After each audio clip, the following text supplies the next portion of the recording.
I got a new pry tool in today. This is the iPlastix. It comes from the same company that makes the screw organizer set. Daughter Pod is what they're called. And I honestly have not opened this, have not tried it out, but when I saw it coming to my feed on eBay, I said, this looks like something I could use. So I contacted the people who are selling this and said, hey, I'll be happy to review your pry tool if you send me one. And they did, which is awesome. So they did provide this for me to try out. And you know, if you look at the lettering, it's very similar to the iFlex. I believe this might also be their product. I'm not sure. I probably should check into that before I make that statement. But the idea behind this is that instead of being made out of metal, and we know that metal has certain issues when we use it for prying, this is actually made out of plastic. And that's funny. I thought that was printed on the front of it, but it's not. So this is just a very thin plastic tool with a handle that you can grab a hold of. And my first thought is that when we're dealing with things like iPads, we need something very thin, and in some cases, removing the screen, we prefer to use something that is not going to be able to scrape up the finish on the inside. So this looks like it might be perfect. I'm going to use it on a couple of different things, one of them being this Galaxy J7, and I will show you the complete repair video for this. I'm doing the recharging port on it. If you click up there in that little thing in the corner, you can check it out. Otherwise, you can find this and more tools, and I will come back after I've used it for a while, let you know what I think. I'll have links down in the video description down there if you want to get one of your own. And of course, you can always go to gocellphonerepair.com and check out my collection of recommended tools. I started off with the Samsung J727. If you haven't worked on this series before, the adhesive underneath this screen is insane. And what makes it kind of frustrating is that all the access screws are actually under the display. So you have to approach this like a Galaxy S5 for all practical purposes, except it's harder to get open. So initially what I wanted to do was try the iPlastix with just heat. I didn't add any alcohol or anything else to make it easier, and basically was able to remove the entire screen from the midframe without causing any damage. Now it did take some time. I had to be very patient with it, and I did have to use a liberal amount of heat, but again, this is without any alcohol or anything else added on here. It was able to basically crack the opening or get down between the glass and the frame without any other tools involved. So just basically this and a combination of heat along with it, I was able to remove the screen in working condition. Next up was another Samsung device. This is a Samsung Tab E.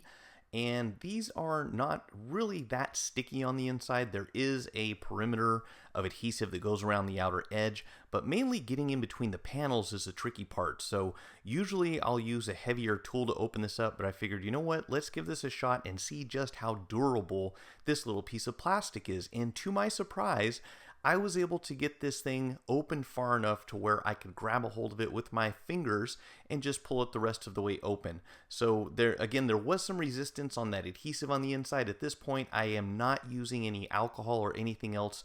I'm just using the pry tool in order to pull the outer housing away from the device.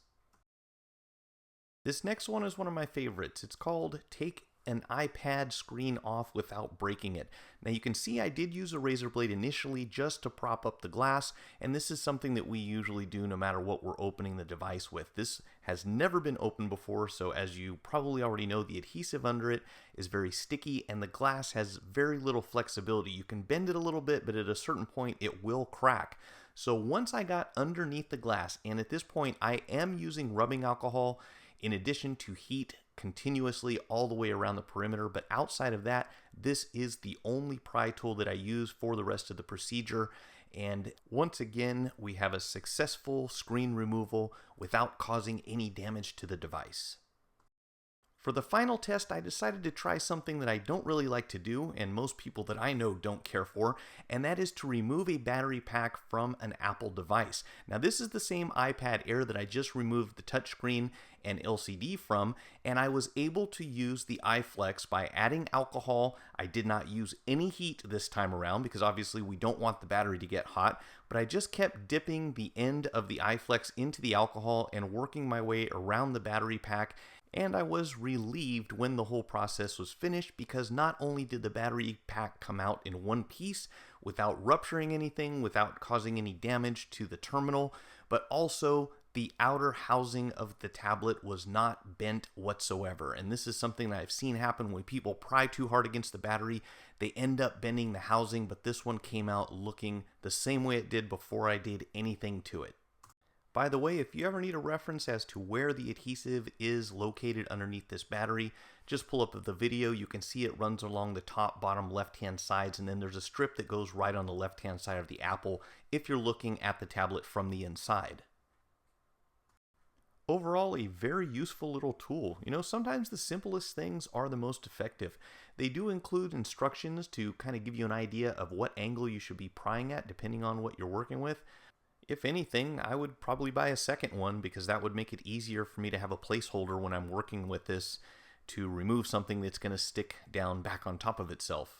If there's a downside, really, it's this. If you get too aggressive with it, you'll end up with creases, and over time, I'm sure this will compromise the structure of the prying part of the tool. And of course, like anything else that you use with adhesive, it will tend to build up eventually over time, so you'll have to get something to clean it off once in a while. I find that Goo Gone works pretty well for this, also rubbing alcohol. And of course, if you use rubbing alcohol while you're using this tool, you won't run into as much buildup as I did. If you found the video helpful, like it, share it, check out my channel for more tutorials and product reviews, and most of all, remember to hit the subscribe button. Feel free to leave your feedback in the comments section, and thanks for watching.